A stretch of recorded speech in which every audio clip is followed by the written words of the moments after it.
Okay guys, let's see how to set the screen resolution in Windows 11. So first you need to tap on the start button right here. Just tap on setting. In the setting you need to select the system option. Then after go to display. In here tap on it. If you have multiple monitors, you have to select the monitor first.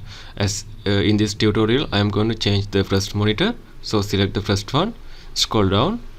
Under the scale and layout, you can see there is option called display resolution. Just tap on this button right here. So you can see there are several resolutions here.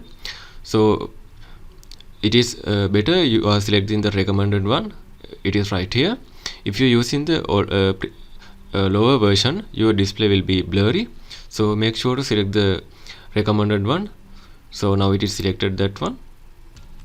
Okay, once you change the resolution, it will ask keep changes or revert. If you like the change, you can keep changes. Otherwise you can revert to the previous state. Once you're done with that, you can close this one. So this is how you can set the display resolution in Windows 11.